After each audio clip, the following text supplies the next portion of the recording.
What is up, Scrub Fam? I am back, and I'm here talking with your boy, Danny Hype, one of the best players in the game today, just coming off of his victory from ARG Philly. It was the national championships for ARG. He also won Player of the Year. Dude just picked up all the titles this weekend, all the trophies after having what was it? You didn't have like an official trophy yet, right? Yeah, so Okay. yeah, I was pretty sad about that. Yeah, so he walks away with 2 official trophies, which is absolutely insane.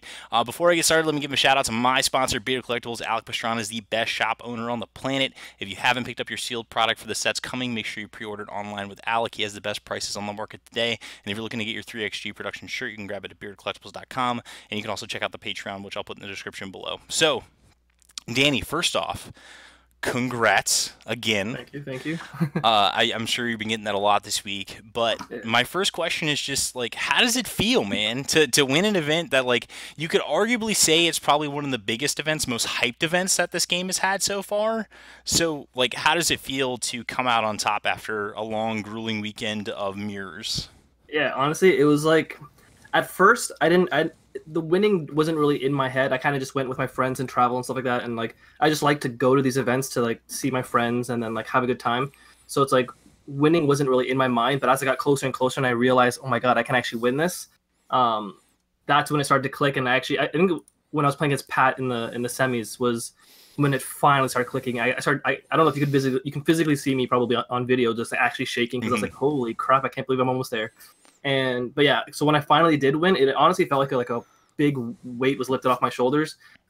It's not like I'm always trying to be like I'm trying to like claim like I'm the best player or anything like that, but I do want to be like I like to be recognized at least as one of like the top players in the game. So being able to get like a legitimate trophy, like I want Origins, and you know, what I hate sometimes about like certain things, it doesn't really happen to me all the time, but like it happens to like other players sometimes, where it's like if they win a tournament, it'll be like not legitimized because it's like, oh, PPG wasn't there, or oh, KTM didn't show up, or the size wasn't that big, you know. But it's like winning an event is still winning an event, and I think like anybody who wins an event, like at least at this scale or even something a little bit smaller, should be like, you know, like praised for like their like a good job, right? Because it's definitely not easy to, you know, play 8 rounds and then top cut and do all that kind of stuff. So when I finally did win this one, like I have like a legit big trophy. You know, like the trophy is like massive. It You know? is, Like, yeah. I actually did win a trophy at the first event that I actually won was Origins, and that's when I didn't get a trophy, and I was pretty sad about that. But at Gen Con 2, I got a second place trophy, so that was technically like my first like real trophy. But again, it was a second place trophy, so it didn't really feel like, Yeah. you know, something. So like winning this one, like this is like if I was ever gonna win a trophy, like this is the one I wanted to win the most. Like this has completed my, I don't know, like what I was trying to achieve. Like this is like the perfect way to end what I was trying to achieve up to this point for me. So going into the weekend, did you feel any different? Like when you were going into this tournament and prepared for this tournament, I know you just come off a stretch of playing at Origins, playing at Gen Con, and you've been playing a very similar deck, and you've been playing a similar style for a while now. Like, was there something about this event that maybe you just like felt like you had it that weekend, or was it all just like it just started like events just kept accumulating, and then you just like steamrolled momentum all the way to the finals, or did you feel any different this weekend? Like, did you feel more prepared? So for this weekend, I don't think I wasn't prepared to see as many mirrors as I Mhm. did. I literally saw every mirror throughout the whole tournament except for one game, which was my top 32. But I definitely wasn't prepared for that. But you're right. Like I have been playing this deck, or at least versions of this deck, for so long, and that's like the big reason I took it. Because whenever people ask me like what deck that they should play in a tournament, I'd always say like whatever you're the most comfortable with, whatever you understand all of your matchups with, right? So it's like if there is a best deck, and I do believe there are better decks than Blue Red SS3 out there right now, but if I were to take that deck and come into a tournament and like not as prepared, I wouldn't know all my matchups. I wouldn't know, you know, the correct lineup plays for like for each individual like matchup or every different thing I would see come my way. But I've been playing this one for so long that very few things can surprise me when playing this deck. Like I understand I need to do this by this turn. They need to do this by this turn to stop me. Or, you know, like those little things that happen. So like going into this, I actually didn't prepare too much. Like coming off of Gen Con, like Gen Con is where I prepared a lot because we had like a team house and we were practicing a lot there. And then I think I had like 3 or 4 days layoff from Gen Con coming to Philly.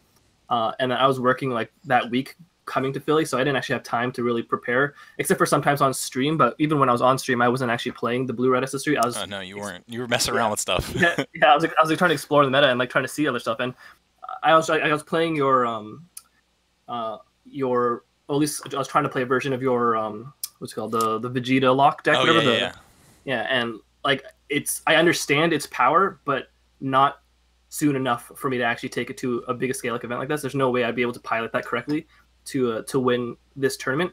So that's why I just kind of went to my fallback and was like, you know what, I'll just do what I know, and then play this. And actually, I noticed through the tournament, like people were playing this deck, but I did notice it's like, oh, okay, he's playing it like this, or he's not playing this card, or he shouldn't have done that this turn, right? Yeah. And like small things that I eventually I've gotten to the point where I understand what needs to be done at certain points. So I think that's like the big reason I was able to win this tournament, is because it's not necessarily I understood the matchup. I just understood my deck, the way it's played, and reasons why I didn't play some of the cards that they played. If that makes sense. No, it makes complete sense. Essentially, what like since you've played a deck similar to that style and you know the way this like the deck feels in your hands and you know how different matchups feel, that like when you're looking at the opponent's plays and how they're reacting and whether or not that they're advancing their board state properly, or whether or not they're getting enough value out of their plays on a given turn, or whether or not they're Zenoing too early, or they're using it in the incorrect spots, like you have that huge advantage because like you're an expert with this deck, so you just that's like free matchup percentage for you. So every single time you see your opponent make so like if it's a play that you wouldn't do, it's definitely not, it's like for them it's definitely not the correct play then. Like I know it sounds crazy, but like that's true. Like since you've been playing the deck so much, like you have that percentage. Like my favorite moment watching coverage was when you were playing against it was in the finals and you were playing against Eric, and I think you put you crit yourself down to 3 or 2 just so you could Zeno the next turn, and then like you knew how important it was in the matchup to be the person that just gets the most card advantage possible post Zeno. And like watching you make that play, like no one would intuitively do that. Like people would have just tried to combo to stop themselves from taking the life, but like you had no other option, and you were just like, this is the best line of play that's going to give me the best percentage chance to win. And like he was still at 4 life, it was like 4-2, and you still ended up winning that game because of that decision making. Like that play was my favorite play of the day watching you do it, because no one would have made that line of play. Like I remember that because when I was thinking about it, like I was at 3 and he was at 4 at the time. Mm-hmm. But when he decided his last attack was his Trunks, which he ended up deciding to go. At that point, I was like, okay, he's probably not going to attack with his Trunks. I'm good. But then he attacked with that Trunks, and I was like, oh crap, man, I hope he doesn't combo anymore. And he comboed enough that I actually couldn't stop it with my hand. Yeah. So I was thinking, like, I could just awaken and then do this and then stay at 3 and then, do my Zeno thing and just go play from like 3 life to whatever life. Then I was like, you know what? I'm almost 100% sure I can win off of 2 life with the card advantage. And I'm like, but if I'm wrong, this is going to look so bad. But like, I've been in that situation before where I've seen it. So I'm like, hey, I know as long as I don't draw a complete ass and he doesn't draw like the nuts, I should be able to overcome this. Well, with that, if he and that's another thing about that play that makes that play so good is like even if you do your chain Zeno, he draws his random 5, you draw your random 5, and then awaken, and then you get a leader swing. Like so, you're going to be at 8 cards after you do the Zeno. Yeah. Even if he plays the foreseeing hit, you're not dead because he tapped all 4 of his energy to make that play, or he tapped 4 out of his 6. So he's not going to be able to extend his play anymore. So it's not like you're going to be threatened to die that turn. Like the only play that I could think of, the only play that I was ever afraid of was him drawing back into chain Zeno. But I'm pretty sure I remember seeing him having like 1 Zeno in his life or something like that. I remember looking at his stuff and being, all right, the odds of him drawing back into chain Zeno are pretty slim.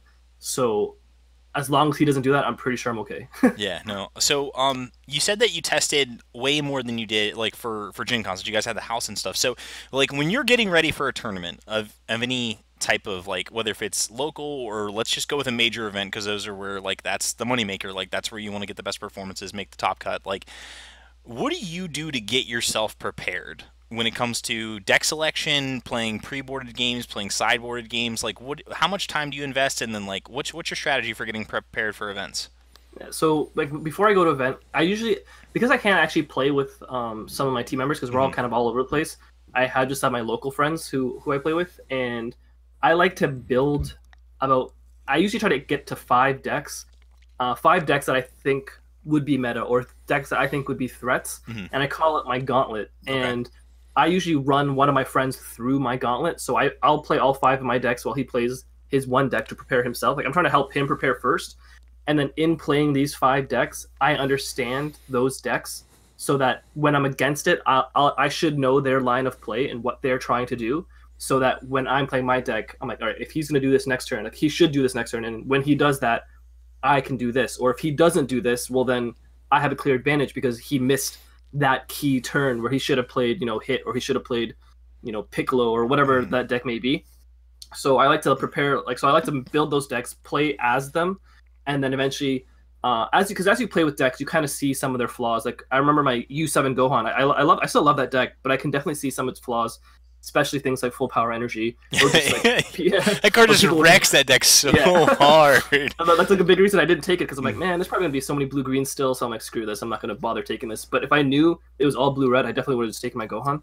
But yeah, full power energy is just I always knew that was like the aggro meta killer type deck or card, and so that's why I didn't play it. But yeah, so you see these holes right when you're playing. You kind of you understand. Okay, crap, this is gonna screw me over. This is in the meta. This is screw me over. And I knew I was afraid of this Vegito coming out because there's no outside of like what Frost or going late game with Yeah, it's either Frost or main deck Mafuba as yeah like your exactly as yeah or pretty much like your only two answers to it outside of just trying to kill it itself.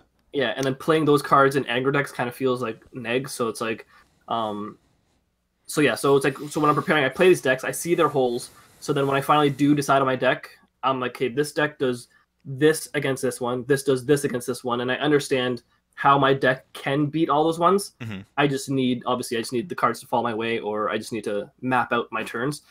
So once I understand that once I understand what deck I want to use against those five, like my gauntlet that I kind of test people through, then I'll just take that deck and then I'll just play that deck all the time uh, until I fully understand. But at this point, it's been my same deck because I've understand it for so long that it's just about seeing new matchups, right? Because up to that mono blue deck, when that mono blue deck became popular, I've never actually come across it at my Hmm. locals.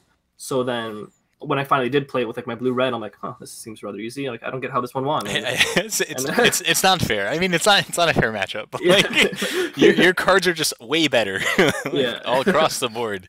yeah. So when it comes to like your deck selection for a tournament, like I know that you also play poker, so I know that you understand like, the returns that you're going to get by the different choices that you make. So when you walk into an event, do you prefer to play like a 50-50 style deck, like a deck that's like I have game against everything and I don't have bad matchups really against like anything, maybe just like small selection of the metagame?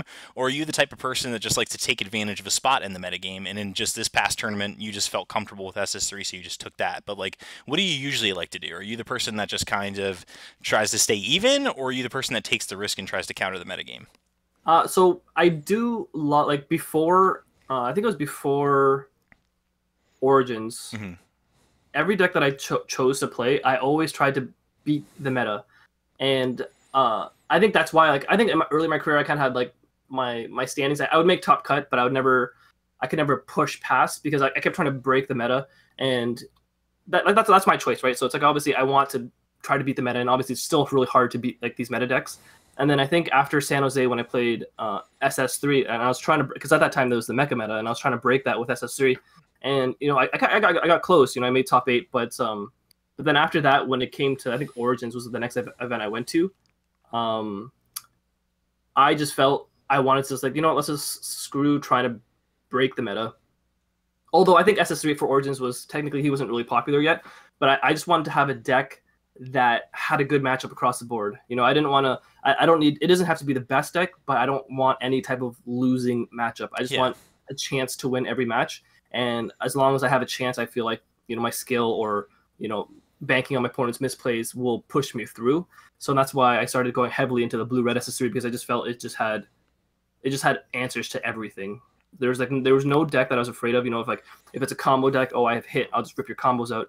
If it's an aggro deck, well, I play like 8 super combos and like 9 negates, and it's like there's no way you're pushing through this. So I just wanted the deck that could easily help me in almost any matchup. So that's why I stuck with SS3, and then that's why it's been SS3 for so long or at least this blue red version because I just felt there's no super bad matchup. There's just, either 50-50s or Hmm. I'm just more favored. Yeah, no, that I mean that is the case. Okay, good to get your thoughts. I mean, because like I know that's a thing that ends up being sometimes a struggle point for a lot of people. Is like it's not necessarily like a pride thing, but you just have this innate like sense where it's like you don't want to play like you don't want to play Yeah, what's the best, like you want to counter the best, and like you yeah, feel like you're good enough to build a deck that can do that, but it's like then you realize that you walk into an event and everyone's like standing there with a shotgun and you have a BB gun, like and you're just yeah, and you're like, man, I have to go up against shotguns every single round, and I have to work yeah, way harder than they do to win matches. yeah, Like I think even I can relate to that point myself because I had the same problem up until Gen Con. Like I just played everything I play is something that like has to be like sweet or like play like really yeah, sweet cards like main yeah, deck yeah, and like everything's really techy and then it's like I was like for Gen Con like on Saturday I'm just gonna play the best deck in the game which like Red Blue yeah, SS3 at the time and like not the like aggressive ones that people were playing, but just like I just call it Kefla mid range because you're just playing like 4 hits, you're playing Chain Zeno, and then you're playing Kefla at yeah, the top of your curve. Like I was like, this is probably the best deck right now. Like I don't you don't lose any SS3 matchups, and your worst matchup is Hirudegarn, yeah. and like you might see a couple of those, and that led to my like my best finish. I finished 11th at the event itself. So it's like the both the times where I've played meta at an event, I've done well. Like Yeah. anytime I've gone on the beaten path or off the rocker, like no man, Yeah. it's just no bueno. Yeah. So what was your favorite match from Philly aside from the finals? Because like you won the finals, but if like Yeah. you had to pick out a certain match that you played against somebody, or maybe someone impressed you when you were playing against them, like what were some fun moments for you? So I had two really good games. I played against Robert Russo, and I actually didn't realize I didn't realize he was the one that won Hmm. that ARG Boston before. And my friend told me afterwards, like, oh, you just played the guy who won that last event. I'm like, oh, that's him? What the? And I just remember playing him, and he's just like a really friendly guy. And Yeah. that's like that's like I like good players that I can sit across from, and then we're just like kind of joking and having a good time and playing. We're both playing like optimally and playing really good. It's just who plays a little bit better there, and because it's like sometimes when you play against really good players, sometimes they're just like too intense, Agreed. Yeah. and yeah, so it's like they kind of like I want to have fun. Obviously, everybody wants to win, but I like the main point is like, I really want to have fun. If I beat you, I beat you. If I don't, I don't. I don't want to be worried. It's like, oh, I touched my leader. It's like, oh, nope, you were gonna attack with that. Yeah. You were Right. dark. And I'm like, what? Like, Man, like, that stuff is the worst. You tap that like, energy. No, wait, hold on. I didn't make my yeah, play yet. Be cool, baby. Damn. Like. yeah, exactly, right. So I really had fun, and then just like talking to him afterwards, and like Mhm. even afterwards, me and him had like conversations. So it's like I like meeting people like that and playing that. The one that impressed me the most, actually, I had a fun time because with Pat O'Neill, me and him got to talk a lot during the event. Because like I think we played each other during Swiss, Yeah. and like we had a really good match, and then after that we kind of talked about it, and then like just through the whole event we were just talking a lot, and then to see him get to because me and him were sitting beside each other for most of the top cuts because where we are at the tables, Yeah. and just to see me and him kind of go up together, and then he's like, oh, I hope we get to the point where we play each other again because he wants his rematch, and I'm like, man, that'd be freaking awesome. And he had to play a bunch of good players too, and it's like I think up to this point I don't think he's really done too well because I think he always plays like off meta stuff as well. Exactly. Yeah. Yeah. Yeah, so to see him play the meta and like and the mirrors, and it's not that it's easier. It's like the meta, like playing the mirror is still pretty tough, right? Because it's kind of a little bit of luck to it, and then Yeah. off your chains and stuff like that. But to see him do as well as he did and understand, he obviously understood his matchups. To see him do that well, it was like, oh man, this is so sweet. So then when we finally got to play each other again, after like talking all weekend, it was like sweet. And then we got there, and then I think during that match, he was like game one. I remember thinking like, how the frick am I losing this so bad? Like he was just like destroying me, and I was like, man, I went first. If I lose this is actually really bad because going first is such a big advantage. It is. And I felt like he had control over the whole game, even though I went first. And I'm like, I don't know where this turned on me. Like at one point, I felt like, all right, I'm gonna win this one. And then all of a sudden, he just like turned the switch, and I was like, wait, am I losing this? I'm like, what the hell? And then I think there was just like a couple of small misplays that he made at the end that kind of like threw it back in my favor. So then I was like, oh, thank God I took that off of him. And then even game two, again, like, well, this time he went first, and he had control over the game the whole time. And I was like, man, it was rare that I felt that when I was playing somebody that they had more control over the matchup than me. Yeah. And then I felt like I just got lucky to beat him. Like both games near the end. Well, there was like small misplays he made near the end where he was trying to either finish me or he kind of overcommitted. Yeah, at certain points. he was overextending on a few of the turns. Like Yeah. we talked about his games afterwards, so I know what you're talking Okay, about. yeah. Yeah, so then it's like, and then it let me back into it, and I was like, oh, thank God. But it's like, it did feel like, I think the only time throughout that whole tournament outside of the ones I actually lost, because obviously I think I lost 2 rounds during Swiss, Hmm. was where I felt like, how the hell is he beating me right now? I don't understand that. Like, I couldn't figure out. Like, usually you can tell when you're about to, like, why you, like, oh, I missed this turn, or oh, I missed this play, so I'm probably way behind now. But I remember in game one thinking, like, where did this turn? I don't understand what's going on here. Yeah, But no, yeah, yeah. it was really fun seeing him do that well, and especially because, like, I love that top four was like we were all content creators, so seeing us all do well was like I really enjoyed that, and he's definitely one of the ones that doesn't get as much like respect. I think in the community, it's like, well, not like he doesn't get respect, but no one really notices him because he does play off meta all the time. So to see him do that well was really cool. Yeah, like it was a huge sticking point for him to do really well, and like we've shared, both of us shared both of our preparation together. So like Yeah, he was a part of my Gen Con prep, I was a part of his Philly prep, and we worked on Red Blue SS3, like the mid range decks together, and like that's all we worked on was like Red Blue, and like it was hilarious because like he's just like, I told my mom that I would call. He called me. He's just like, I told my mom I would call her first. He was just like, this is how much you mean to me, Matt. I called you first after I made Top Cut, and I was just like, what a man. Like, I love this dude. Like, yeah, he's an amazing player. Like, he's so creative with his lines of plays and his thoughts. Like, and like I talked to him afterwards, and he has a tendency just to get in his own head sometimes, and like yeah, sometimes he'll start to just like overthink about what you have, and then that's what causes him to overcommit, like he did. Like, yeah, he's yeah, trying to like, well, I don't want him to combo over this, like, and so you'll just do something like, oh, I'll just let my battle card die, or oh, I'll just yeah, like, and then yeah. like, and then he just loses that advantage. But like,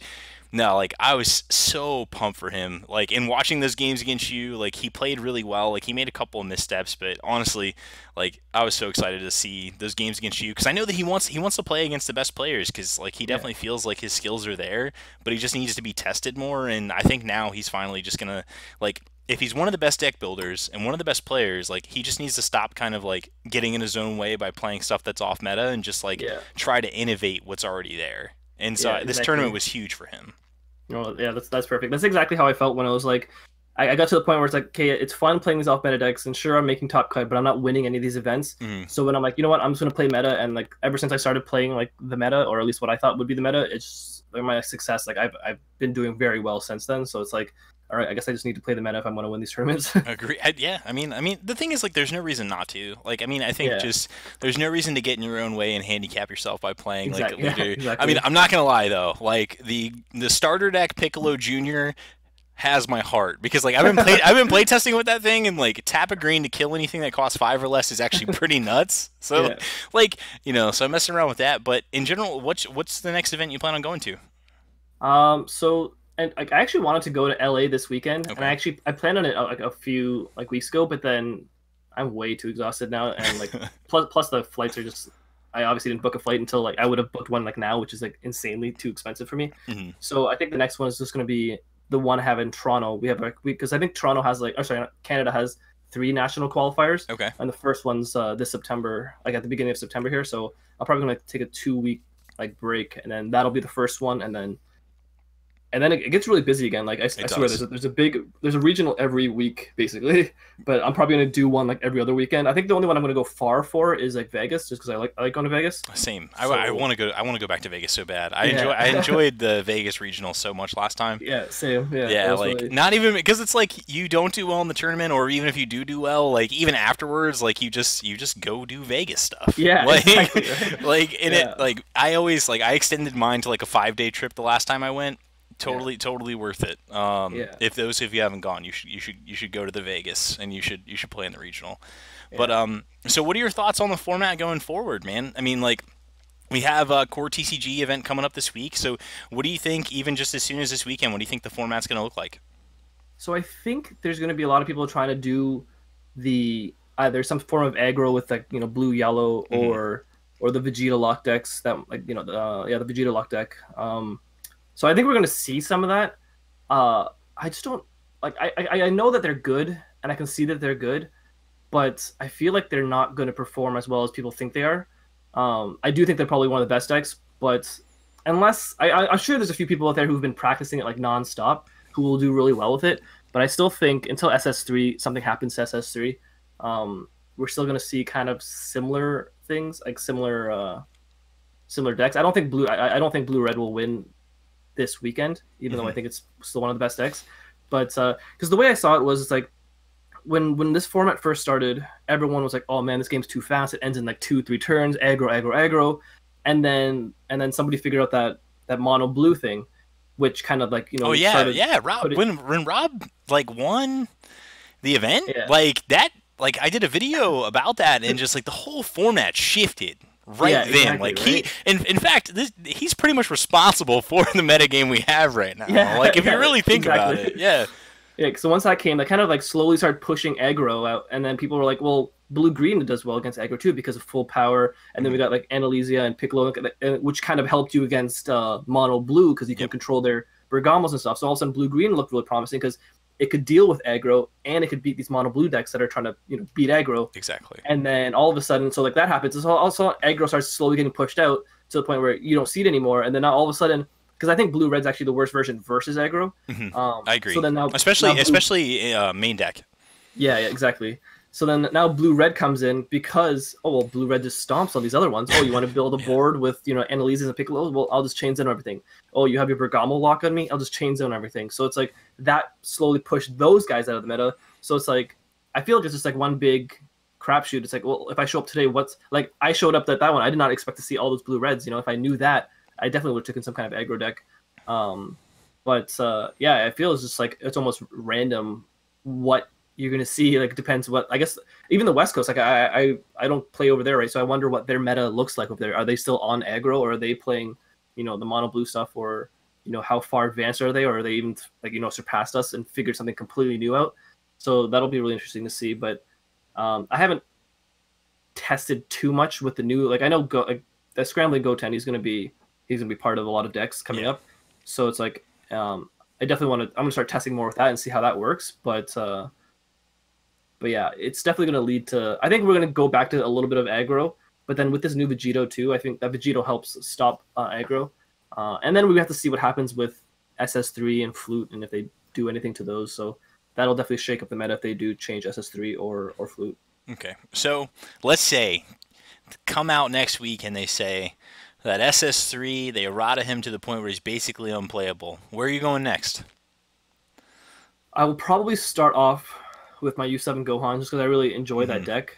But I definitely think Hurrigarn is probably a form of Hurrigarn will be good because that super combo is a nuts, and I really like that green God one, the new green one. That I think if you can figure out something to abuse that super combo in another deck, I think that super combo just feels so powerful that I think Hurrigarn will be really up there, or if somebody can figure out a god deck to use that to abuse that green one. I think Champa Leader gets much better because of exactly. Like in a post SS3 world, like once SS3 is pushed out of the format and Champa having that super combo and then being able to give your battle cards double strike, like even if it's something like me and Chris Welch were talking about this earlier, but even if it's something like running Mira Creator Absorbed with Bad Ring and then just giving him double strike with your leader, like and like having the broken super combo, like that's something that you can do in like a post SS3 metagame. So I think it'll be interesting for sure. I definitely U7 Gohan just gets much better like without SS3 in the format, because right now you just feel like because I know that the style you play him as, are you still playing it as like a Chain Zeno deck as well? The Gohan, no, I'm that one. I'm pure aggro. Pure the aggro only thing on that that one? really Okay. the only thing that ever stopped me was well, actually, it's not even Bergamo wasn't even a thing. It was actually honestly when I was playing Gohan, I rarely lost that Gohan. But then where the blue, like that full power thing, like or these negates, the fact that people are playing 8 negates in the deck.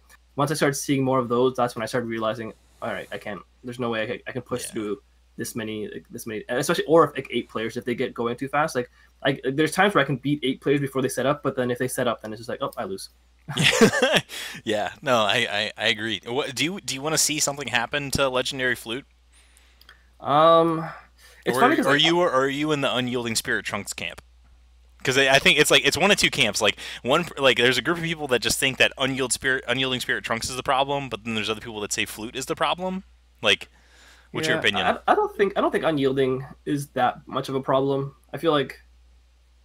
Yeah, actually, I don't think that one's a problem. And Flute, it's like I know it's obviously a very powerful card, and I'm sure it is it's definitely a bigger problem than Trunks. But it's like it's really just good in I felt like in some decks, and well, obviously the really good decks, like in my blue red, I remember I started off with 4, and then I realized, man, this sucks in this deck, and then I went down to 3, and then now I ended up with only two flutes in my deck, and even then, sometimes I just sided them out. It just didn't like the best play you can do it with is like the Raging Gohans. You know, you defend yourself, Raging Gohan, flute it back, and then do it again, and like that was really probably the best plays, but it just never felt like there was the right timings for a lot of that stuff to happen in that blue red that I kind of barely use it or sided it out a lot.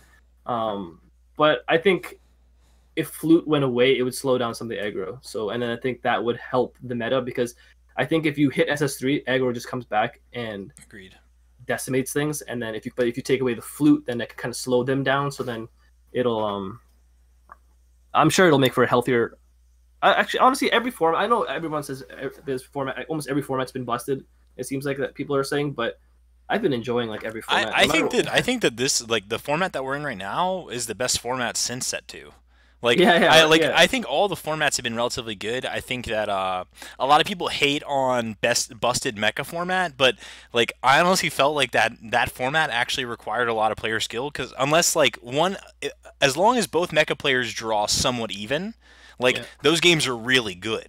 But like, if one has the absolute stones and the other one does not, then no, those games are awful. But like, I thought that those games were good. And then like you go back to San Jose, and if you watch the coverage and you watch like you were playing the one singular deck that beats apes and if you watch that and you're just like, man, they're like this guy knows he came in with his battering lasers and his chain Zeno and he made it all the way to top 8 and so it's like people were complaining about that format so much, but there was playability. SS3 was starting to reach its peak at that time, and then after that was Tournament of Power, which had U7 Frieza, which was a brand new archetype, and U7 Gohan, brand new archetypes were introduced to the format. Like I think set 3 was the worst thing that happened to this game, but then they overcorrected with set 4, like Tournament of Power, and then set 4. I think set 4 has probably been one of the healthiest versions of the game yet. Yeah, no, I definitely agree.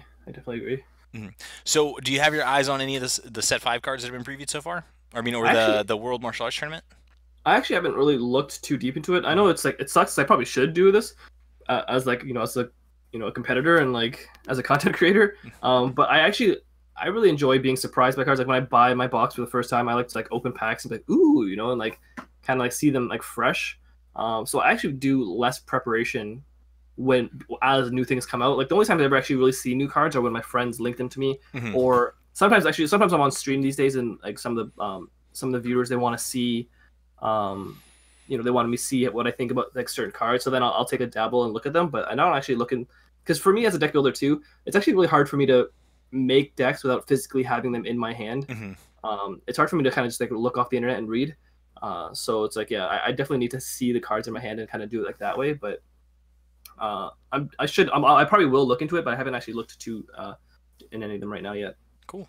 No worries. So as we're winding down here, first thing I want to get is like if you were talking to someone and wanted to give advice to a player who was trying to, let's say they were trying to top cut their first event, right? And let's say they've been having issues banging their head against the wall, not able to do it, and they've gone to a bunch of events now. What do you think would be a good piece of advice for that player? I think the biggest thing is like don't try to play a deck that you're not comfortable with. Even if everyone tells you, oh, this is the best deck, and you've never played it, unless you plan on practicing it like all day, all night, play what you know and what you're comfortable with. That's like the biggest thing. I'll always play a deck that I know inside and out, outside of just playing a random deck that people are telling me that is the best or probably is the best in the meta. Because as long as you know your matchups, only the really good players playing these meta decks will beat you, kind of thing, right? Because it's like if a Joe Schmo picks up this really good deck and plays you, and if you're better than him, you'll beat him no matter how good his deck is, unless it's like obviously super overpowered or something like Mecha or something. But for the most part, I say just play what you're comfortable with. Get a lot of sleep. That's like the biggest thing I have trouble with at these events because my friends are like, oh, let's practice till 6 a.m. And I'm like, oh, all right. And like, I practice. And then all of a sudden it's like, oh, we have an hour sleep. Woo. It's like, so like sleep and then actually having hydration and food through the event. Like halfway through the event, I'll start, like if I don't eat or drink, I'll just start getting like mad headaches. I don't start thinking straight. and it goes pretty downhill. But if you're if you're eating and drinking, like these events are very long, so it's like if you want to make it to the top tables or play with the best, you definitely have to have like your mind straight the whole way. Which I was kind of struggling with earlier in the days, like earlier in my events. I would just kind of like, "Oh, I'll just go in. I don't need any food or drinks." And all of a sudden, it's like 10 hours in, and I'm like, "Oh my god, that was a mistake." That's so true. I think that's amazing advice. So, do you have any shout outs you want to give before we close it out for the night? Yeah, shout out to my sponsors at Ultimate Guard. They Hmm. always hook us up with like sweet swag for when we go to these events, so I'm really happy with that. And then shout out to my team, KTM. They are honestly, it's just I never thought I'd be on a team or I ever wanted to be on a team, but now that I am on a team, just having a group of guys to shoot back, um, like deck ideas and like sharing your ideas and then critiquing it and just like talking and playtesting with people and all that stuff is just like it's a blast. So it's like, yeah, if you guys ever consider being on team or want to try being on team, especially if you want to take this game really seriously, get to the point where you want to travel a lot, being part of a group at least is just really it's really sweet. So yeah, I love my guys at KTM, and then yeah, I Cool, think man. that's yeah.